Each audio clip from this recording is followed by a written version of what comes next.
Hi everybody, this is Lubomir from SportSpecific, and I'm going to speak to you all for just a few minutes about having the right mentality to be successful in your goals when it comes to fitness and when it comes to nutrition, overall healthy lifestyle. Before I get started, if you can see, I have a little bit of an extra decoration here on my eye. I had an exhibition fight over the weekend. It was a mixed martial arts fight. Everyone is still friends. We're just basically demonstrating the skills of our martial arts school at a big event down in town in DC. I'm not going to talk about martial arts today though. I want to talk about fitness. And there's a story I want to tell you all about a client of mine that I used to train, and I think it maybe might resonate with some of you all as far as how you perceive your goals.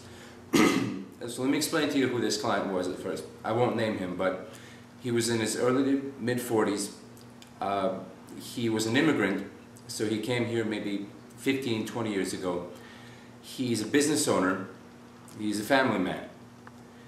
He's got a very successful business. He's been in business maybe 12 years at this point. He's a well-to-do guy, and he wanted to be fit for aesthetic reasons. So he's not a competitive athlete or anything like that. He just wanted to look good, which there's nothing wrong with that. But just so you understand, this is where he was coming from.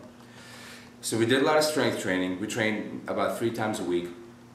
His shoulders were strong, his arms were strong, his chest, his back were strong. However, he still had a bit of a belly. He still had a little bit of fat, his stomach would stick out, and this was very discouraging to him. And I think a lot of people, they measure their own fitness or they measure other people's fitness unfairly, but they do so by the person's waistline. So he felt like he was doing enough to where he deserved to have the ideal body. And as we were finishing out a workout of ours, he was kind of complaining to me about, you know, why am I still in this situation? I feel like I'm doing enough to get fit or to get to where I want to be. And I listened to him patiently and everything, and then I kind of turned and said, okay, well, you know how I'm going to respond to this, right, man? I understand you're working hard, but it's not rocket science to how to get fit. You have to change your nutrition. You have to make smarter choices when it comes to how often maybe you drink alcohol, you know, the time of day that you're going to eat this fat, heavy, oily meal. And, you know, I went through the list to him, and I basically said, you already know all the right things to do. It's a matter of being in the right mental state when you come to that crossroad. You know, when you come to that point where you have to make the right decision or the wrong decision as it pertains to your lifestyle, you have to learn how to get yourself in that mental state that you're going to make the right decision. And he seemed to look down, he really thought about what I had just said. And then he responded in a way that I think is very unique, not unique, but I think is very common to how a lot of people may think subconsciously. He said to me, well, I feel that if I already had my ideal body, that I would do more to keep it. What he means is that if he was already trim, slim, cut, toned, that he would eat better than he eats right now, that he would drink more water, he would get more rest, he would exercise a lot more. And I can't really, I can't think that that's silly, because for a lot of people the fear of loss is bigger than the wanting to gain something. But that's literally putting the cart before the horse. Even if that's what he felt, it's not going to get him to his goals. And I tried to explain this to him through a couple different analogies, but it didn't seem to sink in, and I really wanted it to sink in. I wanted him to really get the point here and get the point here so that he could remember it the right way when he did have to make those right decisions.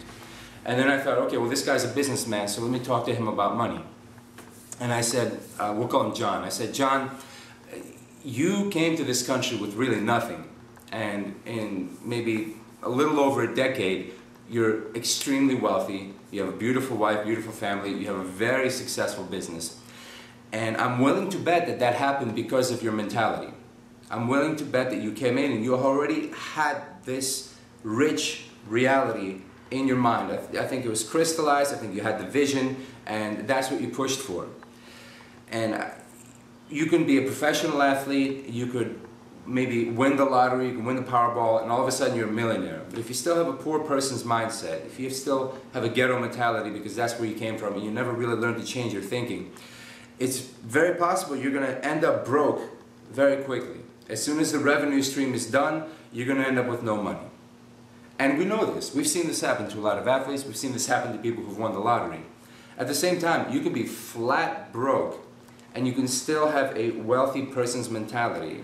And you could basically say, no, I am rich, I'm wealthy, I don't care if I don't have money, rich people act this way, rich people think this way, I'm not going to act like this, I'm going to act like this. Because here I'm already wealthy, so it's just a matter of time. I'm deciding that I'm going to be rich. And I think if you talk to most financial coaches, they'll tell you that a big part of being wealthy is the kind of relationship that you have with money. And I'm willing to bet that it's the same way with fitness. You could be very thin, very fit because you did a crash diet. Or you could be very thin, very fit because you did a 30-day program or you did a 90-day program and you lost a lot of weight. But unless you've made the changes here, you're going to slowly but surely gain it back. And I've seen this year after year with certain people who are trying to get fit. In the same way, you could have ballooned up after a pregnancy or after maybe a car accident and you've been bedridden. And within a few months of being able to be active again, you could get thin, you could get fit. I'm willing to bet that if you have it in your mind that I'm thin, I'm fit, I don't care if I'm 60 pounds overweight, I've made the decision. Here, I'm fit, the physical part is just a matter of time. That's how you're going to get to your goals. I'm willing to bet that it works more with just money and fitness. So you have to remember that it starts here, it starts here. If you make the change, if you take out this lens, this perspective, you put in this perspective, you're going to get to where you want to get. And you got to make sure that you keep that perspective. So something to think about. Feel free to comment below on the YouTube.